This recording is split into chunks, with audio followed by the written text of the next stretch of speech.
প্রায় অনেক দিন পর একটা বড় ভিডিও নিয়ে আমি হাজির। আমি সবসময় শর্ট ভ্লগই করি, আজকে অনেকদিন পর একটা বড় ভ্লগ নিয়ে আসলাম। আমি সারাদিন কোথায় গিয়েছিলাম, কি করলাম না করলাম, A to Z তোমাদের সাথে শেয়ার করব। তো চলো শুরু করা যাক। হ্যালো এভরিওয়ান, সবাই কেমন আছো? আশা করি ভালোই আছো। আমিও বেশ ভালোই আছি। আজকে আবার একটা নতুন ভিডিও নিয়ে চলে এলাম। তো যাই হোক, এখন বাজে 4:15। আমি এখন সোজা যাব অগ্রদ্বীপ প্ল্যাটফর্ম এবং ওখান থেকে আমি সোজা 4:21 ট্রেন ধরে যাব কাটোয়া। এই যে আমি কাটোয়া পৌঁছে গেছি, আর ওই যে শ্রেয়া রানী চলে এসেছে, আর ও আজকে নিজে হাতে আমার জন্য রান্না করে নিয়ে এসেছে। কি রান্না করেছে তা পরে দেখাচ্ছি। এই দেখো, কথা বলতে বলতে আমার ট্রেনও চলে এসেছে। আরে দেখেছো, বলতেই ভুলে গেছি কোথায় যাচ্ছি। হ্যাঁ বলছি আজকে আমি যাচ্ছি রঘুনাথগঞ্জ, মানে আমার শ্বশুরবাড়ি। আর হ্যাঁ, এই প্রথমবার আমি একাই যাচ্ছি, এখান থেকে একাই যাচ্ছি, কিন্তু ওখানে গিয়ে ও আমার সাথে মিট করে নেবে জঙ্গিপুরে। কারণ আমি দেখলাম যে আবার এখান থেকে খাগড়াঘাট যাবো, ওখান থেকে যেতে গিয়ে অনেক দেরি হয়ে যাবে। তো সেই কারণে আমি ওকে বললাম কি আমি ডাইরেক্ট চলে যাচ্ছি, তুমি ওই দিক থেকে চলে এসো। শ্রেয়াকে টাটা করে সোজা ভিতরে ঢুকে পড়লাম। ভিতরে ঢুকে সোজা আমি আমার সিট পর্যন্ত চলে গেলাম এবং সেখানে গিয়ে আমি সোজা আপারে উঠে পড়লাম। কারণ আমি আপারেই সিট বুক করেছিলাম, কারণ লোয়ার তো পাওয়া যাবেই না, আর মিডিলটা নিয়ে কোনো লাভ নেই। কারণ আমি ভেবেছি যে যদি একটু শুতে ইচ্ছা করে যাতে শুতে পারি। তো যাই হোক, এই যে শ্রেয়া রানী আমার জন্য এই টিফিনটা প্যাক করে নিয়ে এসেছিল। ও আজকে নিজে হাতে কষ্ট করে ময়দা মেখে যাই হোক পরোটাটা বানিয়েছে, আলু ভাজাটাও নিজে করেছে। আমি ভেবেছিলাম প্রথম পাস্তা খাবো, কিন্তু যেহেতু আজকে নিরামিষ খাবো তাই জন্য আমাকে বললাম যে নিরামিষের মধ্যে তুই কী রান্না করতে পারিস বল আমাকে। দিয়ে আমাকে বললো যে আমি পরোটা আলু ভাজা করতে পারবো। হ্যাঁ বেশ ঠিক আছে, তুই করে নিয়ে আসিস।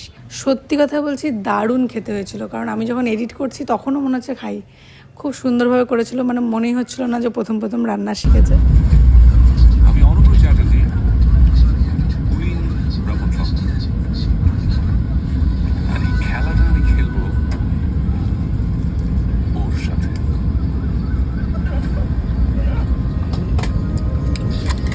তো যাই হোক, মুভি দেখতে দেখতে এবং ওর সাথে কথা বলতে বলতে সময়টা কখন পার হয়ে গেল বুঝতেই পারলাম না। তো আমার ট্রেন এখন আজিমগঞ্জ পর্যন্ত চলে এসেছে। তো আমি একটু চাটা খেয়ে নিই, ঝটপট নেমে পড়বো।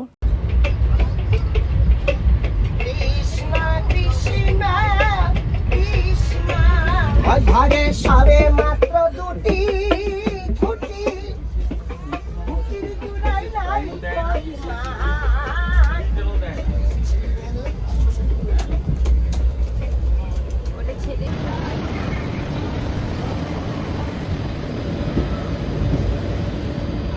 এই যে আমি জঙ্গিপুর স্টেশন পৌঁছে গেছি।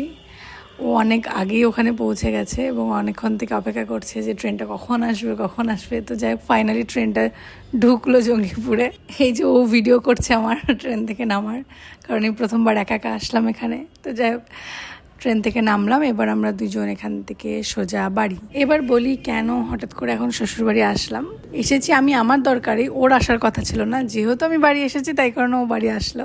আমি ওখানে গিয়েছি একটাই কারণ আমি কিছুদিন আগে যখন নবদ্বীপ কেনাকাটা করতে গিয়েছিলাম, তো ওখানে আমি মাকে বললাম যে মা, তোমার জন্য শাড়ি কি এখান থেকে কিনে নেব, তুমি যেটা বিয়েতে পরবে? তো মা বললো হ্যাঁ, তোমার যদি পছন্দ হয় তুমি কিনে নিতে পারো। তো আমি সেই কারণে মায়ের জন্য শাড়ি কিনে নিয়েছিলাম। মা দুইবারই অনুষ্ঠানে যে শাড়িটা পরবে আর কি, তো আমি আমার পছন্দেই কিনেছিলাম।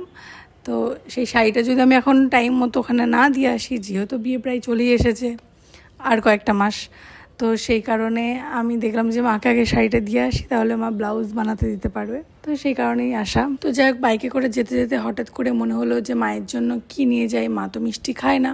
তো ভাবলাম যে তাহলে ফল নিয়ে যাই। তো সেই কারণে ফলের দোকানে দাঁড়ানো, এবং ফল নেওয়া হলে ওখান থেকে বেরিয়ে যাওয়ার পথে ফুলের দোকান থেকে হঠাৎ করে আবার দাঁড়িয়ে পড়লো। আমি বললাম যে কী হলো হঠাৎ দাঁড়ালে? দিয়ে বলছে একটা ফুল নেবো। আমি বলছি না এখন এত ফুল লাগবে না। দিয়েও বলছে যে না, ফুল তো আমি দেবই। বলেছিলাম না, যেখানেই কোনো ফুলের দোকান দেখবো এবং ফুল দেওয়ার সুযোগ থাকবে আমি অবশ্যই একটা ফুল দেবো।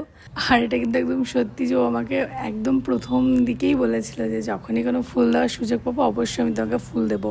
এমনকি একদিন এরকম হয়েছে যে ও আমাকে খাগড়াঘাট স্টেশন থেকে সোজা ও যেখানে থাকে সেখানে নিয়ে যাবে। এবার বহরমপুর যেতে গেলে তো আবার ভেতরে ঢুকতে হবে। তো বহরমপুর গিয়ে আবার ফুল নিয়ে তারপরেও আমার কাছে এসেছে, দিয়ে আমাকে নিয়ে গেছে। এই যে গল্প করতে করতে বাড়িও পৌঁছে গেছি। বাড়ি পৌঁছে ফ্রেশ হয়ে মাকে শাড়িগুলো দেখালাম। মায়ের তো শাড়িগুলো খুব পছন্দ হয়েছে এবং তারপরেই মা বলল যে আমরা যে শাড়িগুলো কিনে নিয়ে এসেছি সবাইকে দেওয়ার জন্য, তো সেই শাড়িগুলো এখনও কিচ্ছু নাম লেখা হয়নি, কাকে কোনটা দেওয়া হবে না হবে। তো আমি বললাম তাহলে চলো আজকে রাতেই ঝটপট কাজ সেরে ফেলি, কাজ ফেলে রাখার কিছু নেই। তো আমরা 4 জনা মিলে বসে পড়লাম এবং নাম লিখে সমস্ত শাড়িগুলো ঠিক করা হলো, কাকে কোনটা দেওয়া হবে।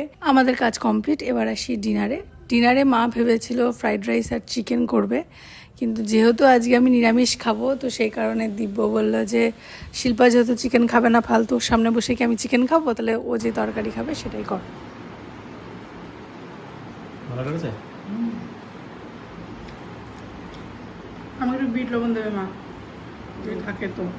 তো আজকের মতো এই লম্বা ব্লগটা এখানেই শেষ করলাম। আবার দেখা হবে নেক্সট ভিডিওতে। Tata, good night.